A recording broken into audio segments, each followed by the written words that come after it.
ini insya Allah rumah tangga berdatangan rezeki. Di segmen sebelumnya guru kita sudah Amin. mengajarkan baca Al-Quran dan juga banyak berzikir. Lalu Pak Yai juga udah mengingatkan banyak praktek. Nah langsung nih prakteknya adalah tentang yang tadi Pak Yai. Iya. Mertua dan ipar. Benar gak sih kalau kita memberikan tempat tinggal untuk mertua, adik atau kakak ipar kita. Bahkan khususnya yang satu atap tinggal sama kita nih dalam rumah tangga kita. Itu bisa mendatangkan rezeki. Emang iya Pak Yai? Mohon tausiahnya.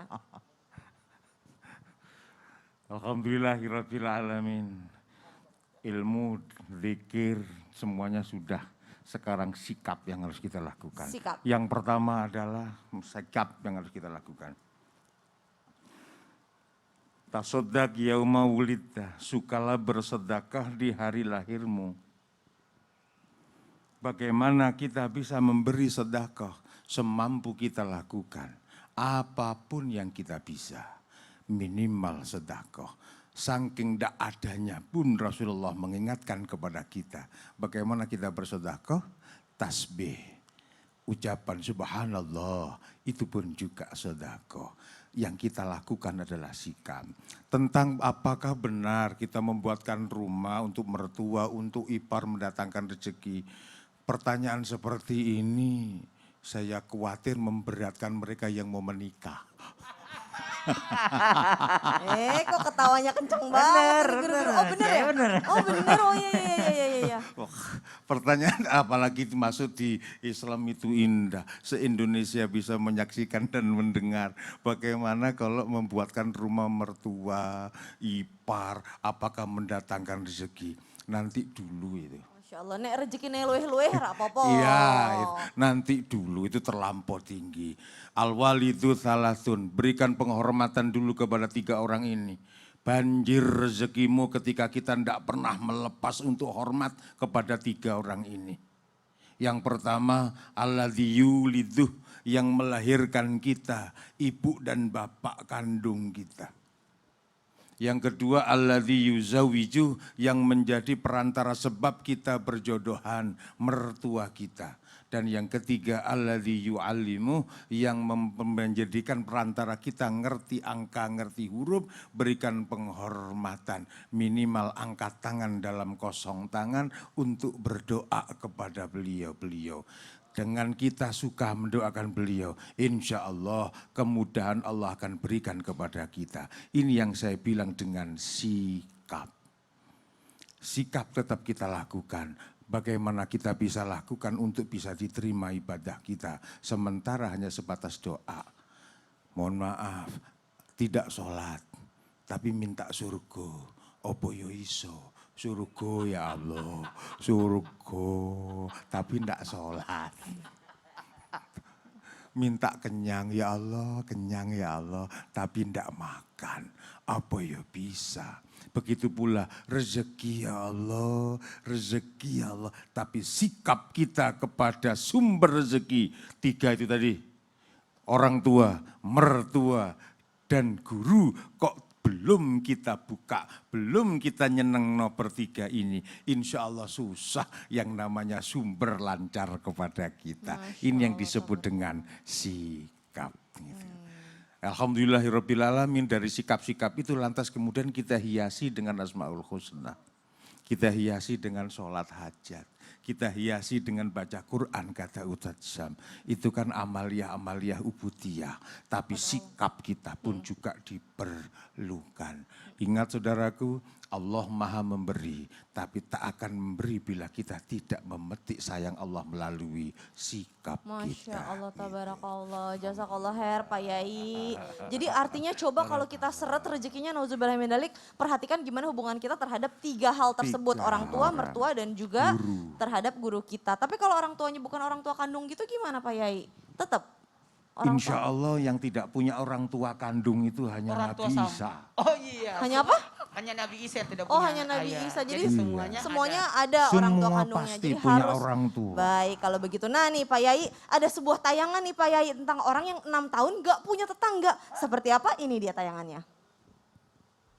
Viral di media sosial TikTok, sebuah video keluarga memiliki rumah yang jauh dari tetangga. Video tersebut pertama kali diunggah oleh akun TikTok @sumi_yoja Kamis tanggal 15 April tahun 2021. Dalam video tersebut, tampak sekeliling rumah merupakan lahan kosong dipenuhi rumput dan tanaman hijau lain. Suasana ala pedesaan terlihat dalam video itu. Jalan di depan rumah masih berupa jalan tanah merah. Pengunggah menyebut sudah hidup 6 tahun tanpa memiliki tetangga. Masya Allah, tabarakallah. Mungkin ada enaknya, ada nggak enaknya ya. Wallahu alam nih. Ustadz Syam, gimana caranya itu kalau misalkan kita nggak punya tetangga gitu? Padahal katanya nih, salah satu pembuka pintu rezeki kita adalah kalau kita memiliki adab yang baik terhadap tetangga kita. Itu gimana nih Ustadz Syam? Kalau masalahnya seperti ini, bagaimana? Silahkan. Baik, tabik guruku Pak Kiai, Ustaz Maulana, Kak Caca, serta guru-guru kami yang dimuliakan Allah Subhanahu wa taala. Ba'da an aqul a'udzu billahi minasyaitonir rajim. واعبدوا الله ولا تشركوا به شيئا وبالوالدين إحسانا وبذي القربى واليتامى والمساكين والجار ذي القربى والجار الجنب والصاحب بالجنب وابن السبيل وما ملكت أيمانكم.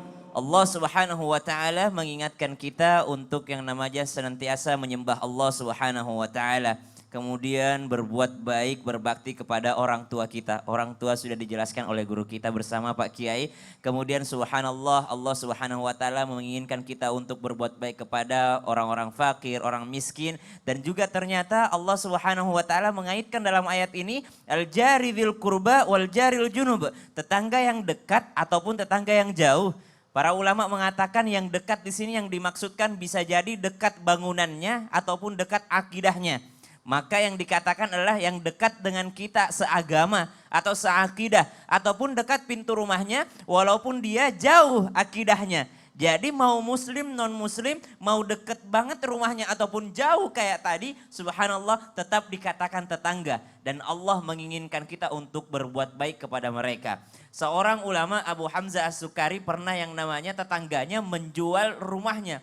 Maka dia mengatakan saya menjual rumah saya seharga 2.000 untuk bangunannya. Dan 2.000 lagi untuk tetangganya. Orang bingung gimana sih orang jualan rumah kayak gini. Ya kalau kau mau tetangga dengan Abu Hamzah kau harus membayar 2.000 lagi. Jadi dia menjual tetangganya. Karena ternyata ada sebuah ungkapan itu al-jar qabla dar. Tetangga dulu baru perumahannya. Orang tuh belinya beli tetangga, beli lingkungan. Maka kata orang ini saya menjualnya dengan harga 4.000. 2.000 untuk rumahnya dan 2.000 lagi karena engkau akan bertetangga dengan Abu Hamzah. Kata Abu Hamzah, ini saya punya uang 4.000, kau jangan pergi dari rumahmu, kau tetap tinggal di situ karena saya bangga menjadi tetanggamu. Subhanallah. Maka ternyata tetangga itu adalah sesuatu yang sangat penting dalam agama kita. Bahkan baginda Nabi SAW senantiasa mengingatkan untuk falyukrim, untuk memuliakan. Kemudian memperbaiki akhlak ala jari untuk yang namanya tetangga kita. Kenapa dia adalah sumber daripada kesaksiannya kepada Allah Subhanahu wa taala. Nanti kata Allah Subhanahu wa taala, orang yang meninggal dunia maka yang didengar kesaksiannya adalah tetangganya. Seorang sahabat datang kepada baginda Nabi SAW, ya Rasulullah bagaimana sih buat mengukur saya ini baik atau buruk? Kata Rasulullah SAW, dengarkan apa kata tetanggamu. Kalau tetanggamu mengatakan engkau adalah orang baik, insya Allah kamu adalah orang baik. Tapi kalau tetanggamu saja mengatakan bahwasanya engkau adalah orang buruk, maka kata Pak Kiai tadi, insya Allah engkau adalah orang buruk. Maka ternyata yang menjadi tolak ukur kita adalah tetangga kita. Nah pertanyaannya, apakah yang didahulukan, yang dekat atau yang jauh? Ternyata Al-Quran tidak membeda-bedakannya. Al-Quran tidak membedakannya mau dekat ataupun jauh. Jikalau dia berada di sekitar kita, maka kita membutuhkan bantuan mereka. Maka dari itu bantulah pula mereka, insya Allah akan terbuka pintu rezeki. Amin amin ya Allah ya Rabbal Alamin. Masuk akal sih Ustadz Syam. Kenapa? Karena kita itu tergantung bagaimana teman-teman kita atau orang yang ada di lingkungan kita, ya nggak? Benar. Berarti tetangga kan juga orang di lingkungan kita. Subhanallah. Habis ini tanah rumah sebelahnya Ustadz Syam, Pak Yai sama Ustadz Maulana naik langsung berkali-kali lipat, Masya Allah, tabarakallah. Jadi tetangga aku dong Ustadz Syam. Ayolah. Nah sekarang nih jamaah, ini segmen yang paling tunggu-tunggu karena kita sekarang masuk ke segmen Tanya Dong Ustadz. Kami semua tanya dong Ustadz. Yang pertama nih nih dari Instagram @umu_putri. Assalamualaikum Ustadz, izin bertanya, apakah rumah tangga yang sering bertengkar atau berdebat itu bisa menghambat datangnya rezeki? Mohon infonya Ustadz, syukron. Gimana nih Ustadz Maulana? Jelas bisa menghambat rezeki. Kenapa? Karena hilangnya kenyamanan. Tidak adanya keberkahan. Jadi kalau orang bertengkar di dalam rumah, tidak ada berkahnya itu rumah. Tidak ada kenyamanannya di dalam rumah. Bahkan bisa jadi timbul dosa dan kezaliman di dalamnya. Makanya jangan bertengkar. Karena rezeki itu tidak melulu masalah harta. Tapi rezeki itu termasuk adalah kesehatan, kenyamanan, kebahagiaan, ketentraman. Itu bagian daripada rezeki. Makanya satu bentuk kesyukuran buat kita, kalau kita bisa menjaga kenyamanan itu dengan cara tidak ada pertengkaran di dalam rumah tangga. Jadi suami pulang ke rumah tuh nyaman, gitu, itu rezeki. Iya. Istri ngelihat suami itu bahagia, itu rezeki. Bahagia. Saya alhamdulillah 10 tahun 5 bulan 12 hari bersama almarhumah tidak pernah bertengkar. Masya Allah, tabarakallah. Kita harus belajar ya Ustadz Syam ya. Nah, jazakallah khair Ustadz. Berikutnya pertanyaan dari @Siti12013. Assalamualaikum warahmatullahi wabarakatuh. Apakah sering baca sholawat salah satu amalan untuk mempermudah datangnya rezeki? Terus bagaimana cara bersalawat yang baik? Gimana nih Ustadz Syam? Jadi sholawat yang diajarkan oleh baginda Nabi SAW salah satunya adalah sholawat yang sering kita baca di dalam tahiyat kita. Sholawat Ibrahimiyah namanya. Allahumma salli ala Sayyidina Muhammad wa ala ali Sayyidina Muhammad kama sallaita ala Sayyidina Ibrahim wa ala ali Sayyidina Ibrahim wa barik ala Sayyidina Muhammad kama barakta ala Sayyidina Ibrahim wa ala ali Sayyidina Ibrahim fil alamin innaka Hamidum Majid. Salawat Ibrahimiyah ini langsung daripada baginda Nabi SAW. Memperbanyak salawat juga itu biasanya kalau di Saudi atau di negara Arab ada orang berantem tuh langsung sallu ala Nabi gitu ya. Disuruh bersalawat untuk mengademkan diri. Jadi emosi itu bisa hilang, emosi itu bisa redam dikarenakan karena memperbanyak salawat ke atas Nabi SAW. Dan yang kedua, anggap ibadah ini adalah anggap salawat ini adalah ibadah karena Allah yang memerintahkan. Innallaha wa malaikatahu yusholluna 'alan nabi ya ayyuhalladzina amanu shallu 'alaihi wa sallimu taslima. Bukan berarti kata Pak Kiai tadi bukan berarti ubudiyah saja tapi enggak ada aksi gitu. Jadi jangan sampai rajin sholawat tapi akhlaknya tidak mengikuti Rasul Shallallahu Alaihi Wasallam.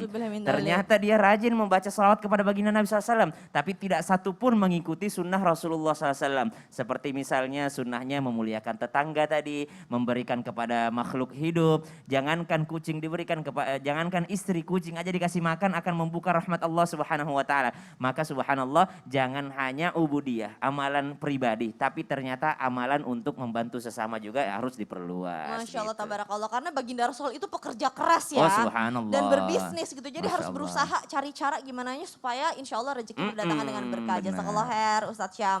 Ustadz Maulana. Iya. Nah katanya nih salah satu kunci rahasia supaya rezeki kita banyak mengalir lancar gitu ya adalah kita beradab baik terhadap tamu. Iya. Menjamu tamu dengan baik. Iya. Tamu yang seperti apa Ustadz Maulana? Apakah tamu yang kita janjian dulu? Iya. Atau tamu yang tiba-tiba datang? Heeh. Atau kalau lagi masa pandemi gini ya kan kita sebaiknya nggak bertamu dulu. Nah itu gimana nih Ustadz Maulana? Ya Allah ya Karim. Nih buat kita semua. Jikalau mau rezekinya lancar, ada rezeki berdatangan disebabkan karena tamu. Masya Allah. Mau tahu? Mau banget. Setelah yang satu ini. Jangan kemana-mana, tetap di Islam itu indah. Jamaah. Iya. Oh jamaah. Iya.